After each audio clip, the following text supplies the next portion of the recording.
أعوذ بالله من الشيطان الرجيم. بسم الله الرحمن الرحيم. قد أفلح المؤمنون الذين هم في صلاتهم خاشعون والذين هم عن اللغو معرضون والذين هم للزكاة فاعلون والذين هم لفروجهم حافظون إلا على أزواجهم أو ما ملكت أيمانهم فإنهم غير ملومين فمن ابتغى وراء ذلك فأولئك هم العادون والذين هم لأماناتهم وعهدهم راعون والذين هم على صلواتهم يحافظون أولئك هم الوارثون الذين يرثون الفردوس هم فيها خالدون ولقد خلقنا الإنسان من سلالة من طين ثم جعلناه نطفة في قرار مكين ثم خلقنا النطفة علقة فخلقنا العلقة مضغة فخلقنا المضغة عظاما فكسونا العظام لحما ثم أنشأناه خلقا آخر فتبارك الله أحسن الخالقين ثم إنكم بعد ذلك لميتون ثم إنكم يوم القيامة تبعثون. الحمد لله رب العالمين وصلى الله وسلم وبارك على نبينا محمد وعلى آله وصحبه وسلم تسليما كثيرا إلى يوم الدين. أما بعد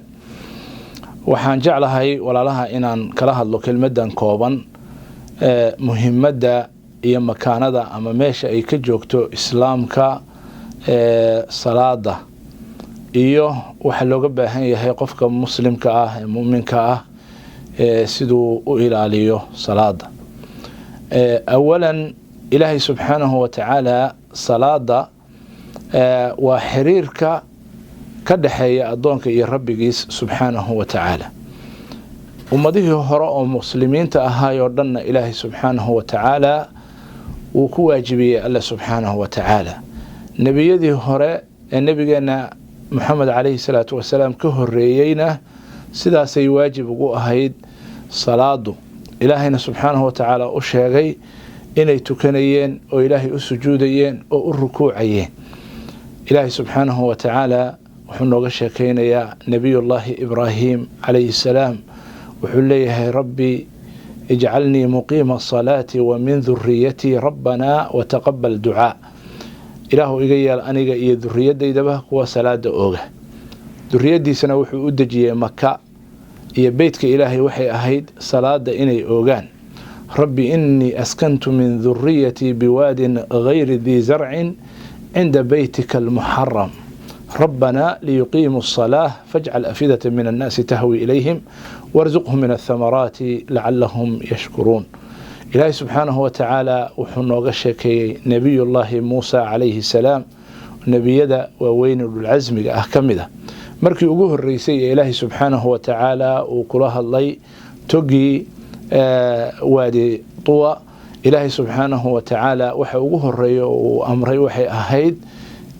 tawxiidka. amarka labaadna wuxuu ahaa salaada inuu oogo sidoo yiri ilaahay subhanahu wa ta'ala إنني أنا الله لا إله إلا أنا فاعبدني وأقم الصلاة لذكري.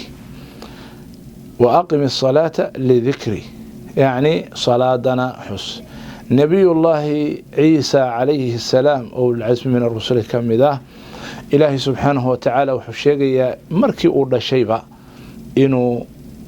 إلهي سبحانه وتعالى كهد السيئي هذا الذي كهد لنا وحكم ذا هيد وأوصاني بالصلاة والزكاة ما دمت حيا. إلهي سبحانه وتعالى نبي إسماعيل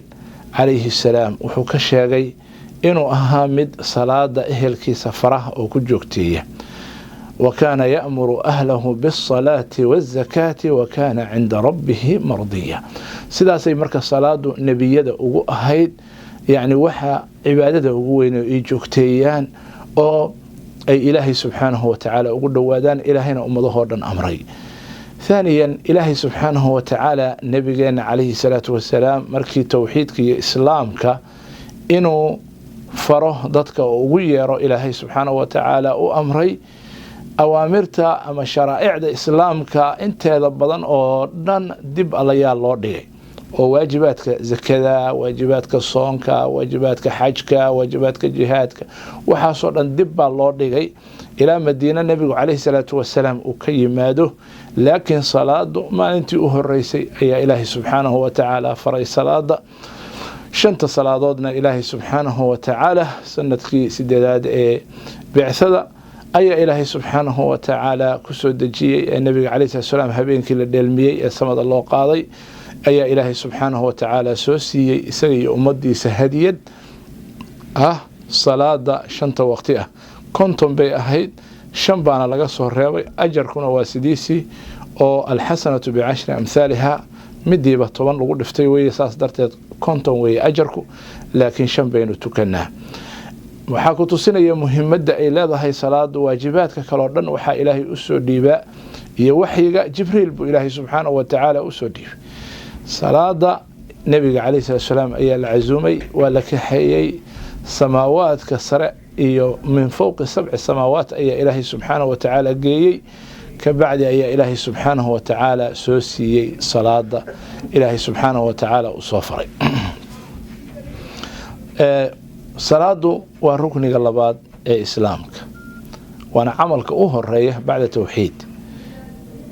النبي عليه الصلاة والسلام وحير بني الإسلام على 5 شنتير بكتاغيه إسلام شنتاتير شهادة لا إله إلا الله وأن محمد رسول الله أيها أبوه الرئيس وتلك رأس الأمر لقصوا قاله إسلام كي الدينته لبا وحكوه الصلاة إقام الصلاة صلاة ولا استجيو ولا تاجو وبمعنى سوى ناكسن لو قلته أو سيدا إلهي سبحانه وتعالى وإن فري الله ضرياله إقام الصلاة. ثم بعد ذلك إيتاء الزكاة وصوم رمضان وحج البيت من استطاع إليه سبيلا شنتاتير وكتا هي إسلامكم. وحوشا النبي قال عليه الصلاة والسلام إن يتهي تير كأضق الدين وعموده الصلاة. صلاة وتيرك ولف دبرك إسلام كوي هدي مركا أي كم مقن تهي ماشة لف دبرك أي كم مقن. وحوشا النبي قال عليه الصلاة والسلام waxa ugu horeeya oo qofka la weydiin ay yawm al-qiyaamah oo laga xisaabtamayo inay tahay salaada qofka muslimka ah salaada la weynay awwal ma yus'alu anhu al-'abdu yawm al-qiyaamah as-salah salaada ayaa marka ugu horeysa la warsanaya rag iyo dumar wuxuu yahay hadii salaadiisu hagaagsanaato oo salaadii la faray shantii waqti ahayd keeno waxa weeye waxa ka dambeeyana way fududaanayaan. haddii uu salaadii ka jawaabi waayo ama keeni waayo shantii waqti iyo tukashadeedii si wanaagsan loo tukado waxa ka dambeeyana iyo xisaabta ka dambeeyana way ka sii adag tahay camalkiisii kale oo dhan waxba kama jiraan mar haddii salaadiisii ay toosi weyday. nabigu calayhi salaatu wasalaam wuxuu noo sheegay qofka salaada aan tukan inuu diinta islaamka banaanka ka yahay oo uu gaal yahay. annaga iyo gaaladana calaamada noo dhaxaysa ay tahay salaad qofkii salaada laga waayana uu noqonayo qof markaa gaaloobay sida nabigu calayhi salaatu wasalaam uu xadiiska saxiixa ku yiri bayna ar-rajuli wa bayna al-kufri wash-shirki tarku as-salah faman tarakaha faqad kafar. qofka muslimka ah iyo gaalnimada iyo shirkiga waxa u dhaxeeya salaada ku kala dhex jirta. dii salaadii meesha laga waayo gaalnimadii iyo kufrigii iyo shirkigii wuu ku dhacayaa. wuxuu kaloo leeyahay nabigu calayhi salaatu wasalaam alcahdu aladii baynana wa baynahum asalaa faman tarakahaa faqad kafar. annaga iyo gaalada salaada noo dhexaysa, salaada yacni kala saaraysa.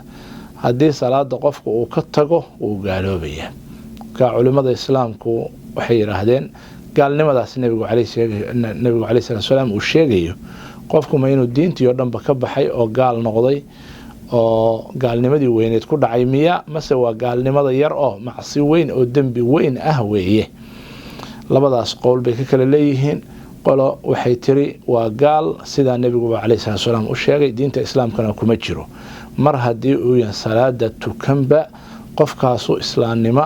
ma laha haba yaraatee. gabar muslima looma guurin karo, qubuurta muslimiinta laguma aasi karo, lama dhiqi karo, lama kafnayo, lama dhaxlayo, isagu wax ma dhaxlayo, qof muslimana looma aqoonsanayo haba yaraatee.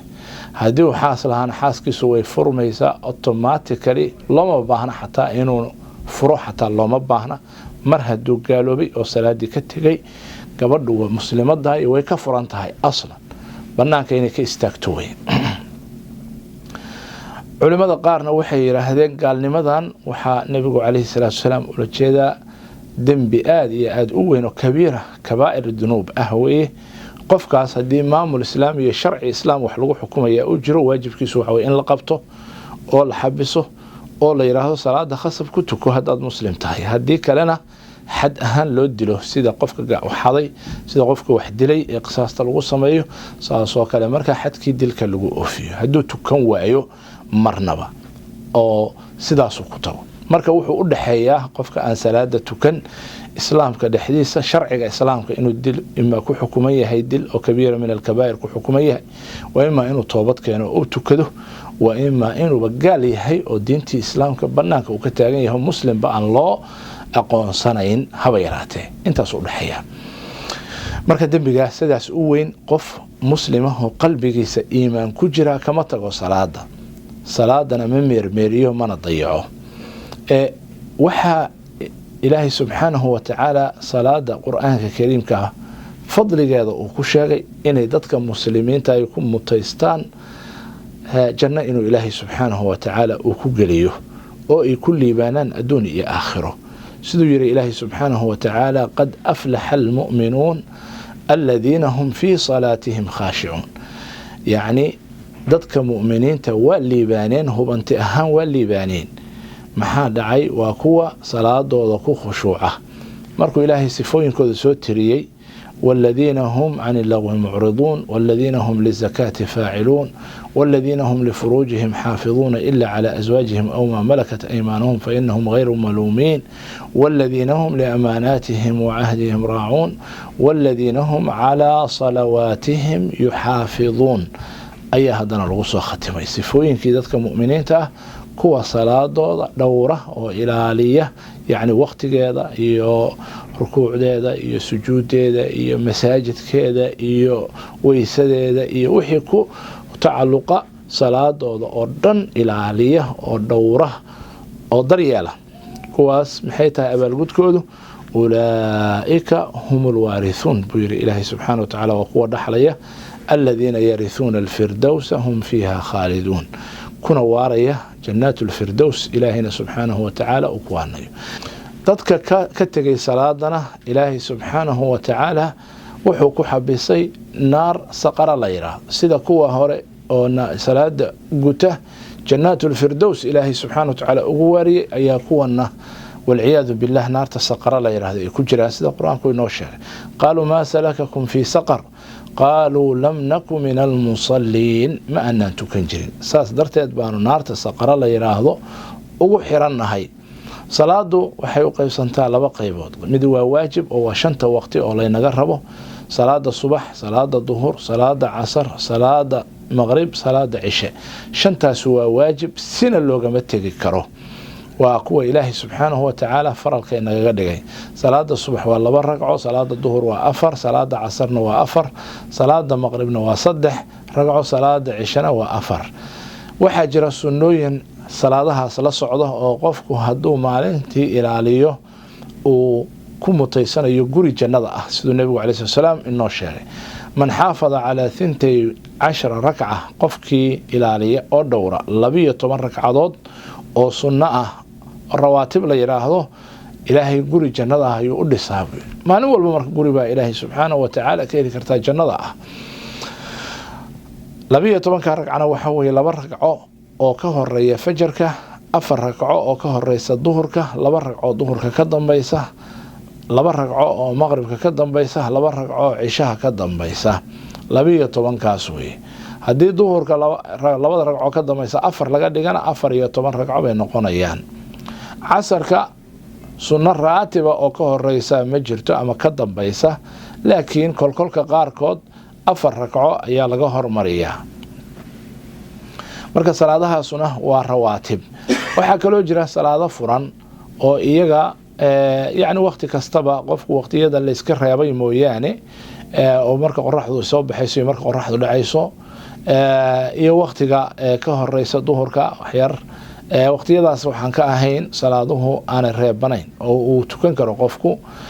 salaadaha ugu muhiimsan oo markii waajibka laga soo tago waxa kamid ah salaada habeenkii saqada dhexe wixii ka dambeeya la tukado oo salaatul leylka ah salaadaas waa salaada ugu fadli badan oo salaadaha wixii ka soo hara salaada waajibka ah ee faralka ah wixii ka soo hara waxa ugu muhiimsan oo ilaahay ugu jecel yahay salaada habeenkii la tukado galinkiisa dambe habeenkii 3 qaybood marka loo qaybiyo qaybta u dambaysa salaada la tukado ayaa ugu fadli badan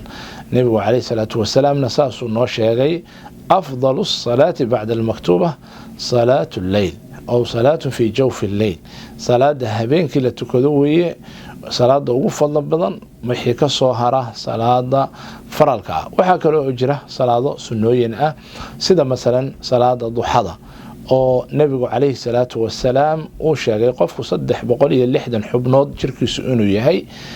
xubnahaas mid walba maalintii sadaqa in laga rabo markaasay saxaabadu yiraahdeen rasuulka Allahumma 360 sadaqa aanu maalin walba bixin karnaa marka wuxuu yiri nabiga kaleey salaatu wasalaam waxyaalo badan baad sadaqada ku bixin kartaa waxaad ku bixin kartaa macruufka inaad farto munkarka inaad reebto subhanallah inaad tiraahdo alxamdulillah inaad tiraahdo allahu akbar inaad tiraahdo waxa soo dhan waxa weeye waa sadaqadaas baad ku bixin kartaa intaas oo dhanna waxa ku soo koobaya buu yiri 2 ragco oo aad tukato duhada ayaa sadaqadaas oo dhan 360 ka xubnood ka gudaya 2 ragco oo duhada ah marka duhaduna waa waqtiga qorraxdu ay xoogaa soo baxdo yani qorrax soo baxa laga bilaabo marka ilaa 20 daqiiqo wixii ka dambeeya ayaa marka duhadu ay socotaa ilaa ay qorraxdu aad u kululaato oo barqa kulaylka ay noqoto marka nirguhu ay cagagubiyoodaan sida xadiiska ku yimid nabiga kaleey salaatu wasalaam xiina tarmidu al-fisal waxa kale oo jira salaada iyo salaadahaas iyadana weysada markuu qofku weysaysto inuu ku tukado wixii ilaahay u qoray 2 ragco 4 ragco 6 ragco wixii ilaahay subxaanahu wa ta'ala u qoray inuu ku tukado iyaduna waa sunno wanaagsan oo waxay ka sugan tahay saxaabada qaarkood nabiguna kaleey salaatu wasalaam uu u qiray salaadu marka waxa weeye albaabka ugu waaweyn albaabada ugu waaweyn ee jannada laga galo waxa loo baahan yahay in la ilaaliyo caruurta la faro reerka la faro ninka iyo xaaskiisa isu kaalmeystaan isu kiciyaan salaatul leylka salaadaha faralka ah ragga waxa looga baahan yahay salaada waajib ahaan masaajidka inay ku tukadaan haddii kale dambi bay ka qaadayaan iyagoo masaajidka tagi kara hadaanay tagin dumarka waajib kuma aha marka iyaga inay masaajidka tagaan laakiin gurigooda ayay salaada waqtigeeda inay ku tukadaan ay waajib ku tahay ilaahay subxaanahu wa ta'ala salaadahaas shanta ah ee maalintii iyo sunnooyinkooda ka sokow waxa jira salaado gaar ah oo iyaguna waajib ah oo ilaahay subxaanahu wa ta'ala inoo sameeyay waxa kamid ah salaada jumcada maalintii usbuuciiba maalinta jumcada waxaynu tukanaa salaad gaar ah oo ka duwan salaadii duhurka aynu tukan jirnay booskeedina gasha waxayna leedahay jamac laweyn oo la isugu yimaado masaajidka waxay kaloo leedahay khudbad la khudbeeyo dadka muslimka maalinta la wacdiyo waxayna leedahay maadaama khudbadaas jirto loo soo gaabiyo salaada 2 ragco ay noqoto waana salaada kaliya oo maalintii jahriga ah salaadaha jahriga ah waa habeenkii maqrib iyo cisha iyo fajr laakiin salaada jumcadu iyadu jahriya weeye iyaduna oo kor baa loo qaadaa qur-aanka loo akhriyaa waana 2 ragco waana maalintaas bay khaas ku tahay waxaa kale oo jira salaado kaleeto aynu tukanno oo iyaguna fardu kifaaya ah muslimiinta haddii qaarkood ay sameeyaan qaarka kale ay ka dhacayso ama sunna la isku adkeeyay ah oo waajib ah waxaa ka mid ah salaada janaasada qofkii muslima oo dhinta waa inaan ku tukanno 4 takbiiro salaad janaasada la yiraahdo oo aan iyadu rukuuc iyo sujuud midna lahayn laakiin 4 goor ayaa la takbiirsadaa Allahu akbar Allahu akbar Allahu akbar Allahu akbar kadibna waa la salaamaystaa meydka loo duceeyaa faatixada la akhriyaa kow kadibna nabiga kaleey salaam ayaa lagu saliyaa kadibna waxa loo duceeyaa meydka rag iyo dumar wuxuu yahay iyo ilmo kadibna waa la salaamaystaa 4 takbiiro ayay tahay iyada waajibkeed waxa kale oo jira salaadaha laynu sunnayay salaada hadii qorraxdu madoobato ama dayixu madoobaado iyadana salaatul khusuuf ama salaatul kusuuf ayaa la tukadaa waxa kale oo jira iyadana iyadana laynu jeedo salaada roob doonta oo hadii مثلا dadkii muslimiinta ah abaar iyo dhibaatooyin ay helaan inay ilaahay subxaanahu wa ta'ala u cudaan ilaahay subxaanahu wa ta'ala u cararaan xaqiisa u cararaan banaanka u soo baxaan kadibna ay sidaas ilaahay subxaanahu wa ta'ala 2 ragco ugu tukadaan oo imaamku u tujiyo kadibna ilaahay baryaan inuu ilaahay subxaanahu wa ta'ala waraabiyo waxa kale oo kamid ah salaadaha iyadana waqtiyada gaarka ah loo sameeyay iyo munaasabooyinka gaarka ah salaadaha ciida oo 2 goor ah sanadkii iyaduna salaada markii ramadaanka aynu ka baxno oo bisha ramadaan inoo dhamaato salaada ciida ramadaan baa la tukadaa waa 2 ragco oo mid horena lagu takbiirsado 7 takbiiro mid dambena 5 takbiiro oo ka baxsan يعني الله أكبر تا صلاة وقت قال تكذو وحكى له أيضا صلاة عيد لبعض أي تهي وقت عرفة أما ما أنت بشا عرفة أي طبعا أي تهي وعيده ما أنت عرفة حجيد ويستاجان كدم بيسه ما أنت صنه وعيد لبعض أو إنه تكنه صلاة كلته إلهي سبحانه وتعالى إنه جدية النبي عليه الصلاة والسلام إنه سنية لجعلها وحكم ذا صلاة تراويح ويدنا قيام الليل كلا نقطة أو قيب كمذا لأنه قيام الليل وحي عشاء كدمية أيوب بلوضاء إلى فجر كأيون الصعداء هبينك آخر كيس أيون وفي عيه مركا صلاة تراويح الله يراهض مسلمين تجمع أهم بيؤتوا كذان وأنا أرهن كسوة النبي عليه الصلاة والسلام يا صحابة دي رضوان الله عليهم مركا إيضنا يحيلة كذبة كوية طبعا بأقوى ونكسن هبينك صلاة الليل كسيد النبي عليه الصلاة والسلام وبدنان جري عائشة رضي الله عنها أنا أي شكت لكن هدي لقبضية هدي لغير ريابة ولا هيلي كراء سوطوءه وأن صلاة تطوعه وإلهي سبحانه وتعالى لو قد وانيو مركا كوية طبعا ayaa sida u badan ahayd nolosha nabiga kaleey salaam laakiin waa la tukan karaa 13 oo xabada witir tahay mid witir tahay waa la tukan karaa inta ka badan waa la tukan karaa 23 waa la tukan karaa dadka qaarkii 43 bay tukan jireen marka iyadu waa waasic alxamdulillah ilaahay subxaanahu wa ta'ala waa noo waasiciyay salaadahaas waxa ilaahay subxaanahu wa ta'ala qaybahaas kala duwan iyo waqtiyalka kala duwan iyo xaaladaha kala duwan in ilaahay loogu dhawaado waxa weeye يعني مهمة يكون حرنانت إلهي سبحانه وتعالى أي أولى ظهي صلاة مركة ولا ليال ووحى أبوه نكسن عبادته إلهي سبحانه وتعالى النوس الدجي سيد النبي عليه الصلاة والسلام أشغي وإفتين صلاة قفكي عن صلاة الله إن إفتين مله نرشي سنة إفتين مله قلبي سنة إفتين مله قبري سنة إفتين مله آخرتي سنة إفتين مله إلهي سبحانه وتعالى قفك أوسيي صلاة ونكسنه إلهي سبحانه وتعالى قلبي سنة وينورسا قبري سنة وينورسا نرشي سنة وينورسا عملكي سنة نورسا صراطكي نورسا سيد النبي عليه الصلاة والسلام ويري والصلاة نور والصلاة نور صلاة ونور وإفتين إلهي وحكى برينا إنه إفتين كاس نصيبك أقوين إلهي سبحانه وتعالى نغسيه نجعله سيه كوا يعني أوجه أو ضرياله أو إلالينا أو دورنا إلهي سبحانه وتعالى ونغدقه صلى الله على نبينا محمد وعلى آله وصحبه أجمعين.